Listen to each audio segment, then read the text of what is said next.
Sir আগে ভালো করে খেয়ে নিন। সে তো খেতেই হবে, না হলে তো আবার গায়ে জোর পাবো না যে। আমাদের বলবেন স্যার, যে কোনো দরকারে আমরা তো আছি। সে তো আমি জানি। ও একটা কথা, কোন সন্দেহজনক লোক দেখলেই আমাকে খবর দিবি। শুধু তাই নয় স্যার, আমরা চেষ্টা করব সেই সন্দেহজনক লোকেদের কথাবার্তা রেকর্ড করতে। এক্সেলেন্ট, দারুণ ভেবেছিস না, কিন্তু কিভাবে এটা সম্ভব হবে? স্যার একটা খুব ভালো ইলেকট্রনিক্স আছে, সেটা হলো ওয়েব ক্যাম রেকর্ডার। বুঝেছি, কোথাও রেখে দিলে সেই জায়গার ছবি তুলবে আর কথা রেকর্ড করবে। শুধু তাই নয় স্যার, এটার একটা নির্দিষ্ট অ্যাপস আছে, সেই অ্যাপস খুলে লগ ইন করলে আপনি মোবাইলে সরাসরি দেখতে ও শুনতে পারবেন। শুধু সিক্রেট কোডটা দিতে হবে।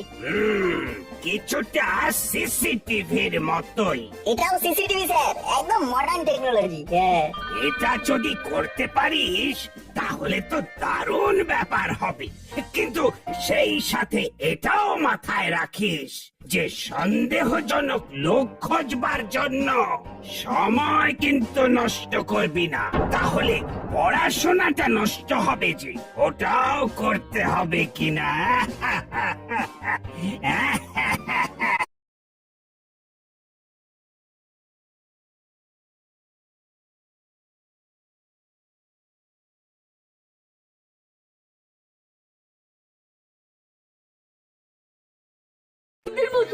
এটা খুব ভালো কথা বস, কিন্তু ভদ্রলোকেদের মতো ব্যবসাতে এত লাভ নেই।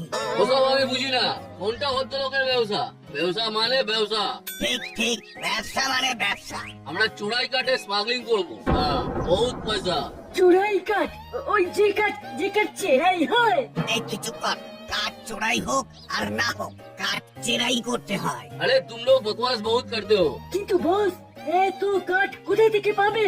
তোরা কি সব কানা হয়ে গেলি নাকি?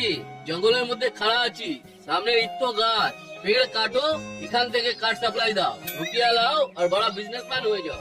আরে বাস, দারুণ তো, এটা ভেবে দেখিনি। এখানে তো কত গাছ আছে। অনেক টাকা হবে, তারপর আমি বিদেশে চলে যাবো। দারোগা আমার নাগাল আর পাবে না। কিন্তু বস, আমরা কাঠ দেবো কাকে? ও কোনো ব্যাপার নেই, আমি একজনকেই চেনে, নাম তার বাজ পাখি, ও এখনই এসে পড়বে। আজকে ডিল ফাইনাল হয়ে যাবে, কাল থেকে কাজ শুরু হয়ে যাবে। এখন কি করব? বাজ পাখি নিশ্চয়ই এখানে চিনে আসতে পারবে না। না, এখনই আমরা যাব, জঙ্গল পার করে নদীর ধারে। তার আগে একটু মেকআপ করতে হবে। ও